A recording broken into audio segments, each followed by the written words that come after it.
리버풀 vs 토트넘 리뷰. 최선의 역습과 차선의 역습. 경기 일정이 촘촘해서였을까. 1위 팀 간의 경기답지 않게 서로들 많이 집중력이 떨어져 있었고 어수선해 보였다. 리버풀이 토트넘보다 비교적 나았고 3점을 챙겼다. 리버풀은 안전한 운영을 하려고 했고 줄부상으로 구멍 나버린 수비진의 심각한 실책 몇 개를 빼면 나름 성공했다고 보인다. 특기할 부분 없이 깔끔했다. 원정팀 토트넘 특히 물오른 결정력의 손흥민 선수가 득점을 해낼 것이냐가 재미있는 관전 포인트였을 텐데 득점에 성공했다. 하지만 전체적으로는 아쉬운 경기력이었고 빈손으로 돌아가게 되었다. 토트넘이 왜 졌는지 알아보자. 경기 시간 10분 정도까지는 토트넘도 잘했다. 리버풀의 킥오프였기 때문에 리버풀이 주도권을 쥐고 시작했지만 잘 밀어내며 본인들이 원하는 상황을 만들려고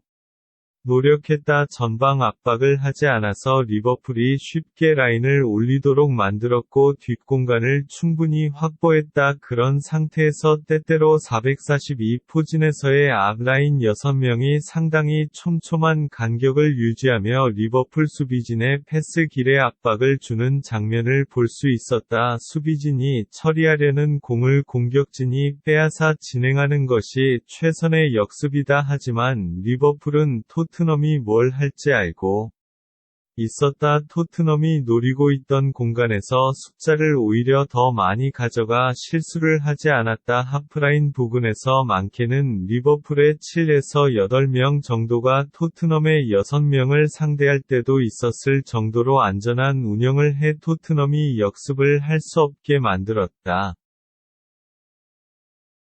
여기에서 이상한 상황이 발생한다. 분명 하프라인 부근에서 리버풀이 2명 정도 수적 우위를 더 가져가는 상황. 토트넘의 골문 앞에는 리버풀 선수가 토트넘 선수보다 2명 정도 더 적다. 토트넘도 역습을 할 수 없어 답답하지만 리버풀도 토트넘 골문 구역에서는 특별히 할 수 있는 게 없어 답답해야 하는 것이 일반적인 상황이다. 그런데 이 구역에서도 리버풀이 크게 밀리지 않았다. 리버풀의 패스는 오버래핑하는 선수들이나 공격진에 계속 투입됐고 충분한 슈팅 기회를 가져갔다. 왜 이런 상황이 발생했을까? 먼저는 토트넘이 전방 압박을 하지 않았기 때문에 리버풀 수비진이 킥의 정확도에 방해받지 않았다는 점을 고려할 수 있다. 그러나 토트넘도 수비에 신경을 쓴다고 쓴 라인업이었고 문제가 되는 구역에서 인원이 더 많았다. 그런데도 이런 상황이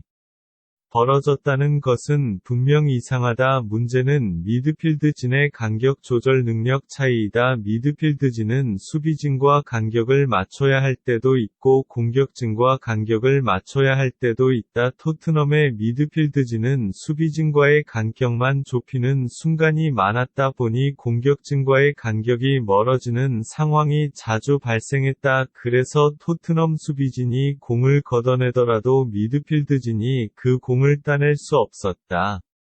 리버풀의 미드필드진은 토트넘이 비운 그 공간에서 편하게 공을 가지고 있으면서 공을 계속 전방에 투입시킬 수 있었다. 설령 막힌다고 하더라도 공격 숫자를 아주 많이 투입하지는 않았고 리바운드를 가져가기 쉬운 위치를 확보하고 있었기 때문에 리스크가 크지 않았다. 그러면서 압박과 후퇴를 적절하게 했고 공격진과 수비진 사이에서 좋은 간격을 유지해 압도적인 점유율을 기록하며 경기를 통제했다.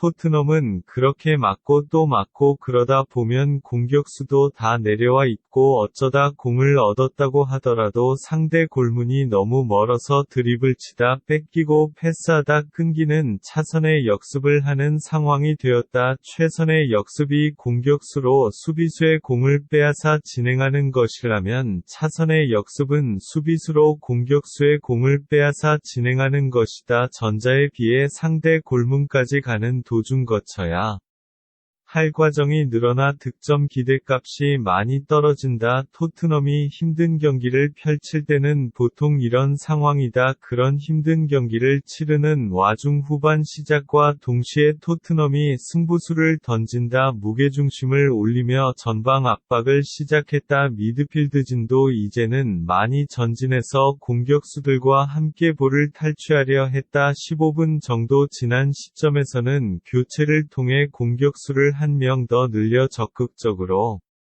골을 노렸다. 상대방이 라인을 편하게 올리도록 유도해 넓은 뒷공간을 확보할 수는 없지만 상대 골문과 가까운 지역에서 난전을 벌여 직접 볼을 뺏거나 수비 실책을 유도할 수 있다. 다른 형태의 최선의 역습을 시도한 것이다. 이때 리버풀 수비진이 심각한 실책을 연이어 보여줬고 베르바인에게 찬스가 여러 번 생겼지만 아쉽게도 결정지어지지는 않았다. 다시 15분 정도 그렇게 플레이를 하다가 마지막 15분은 교체를 통해 수비수를 늘리고 무게중심을 내렸다. 그렇게 경기가 종료됐다.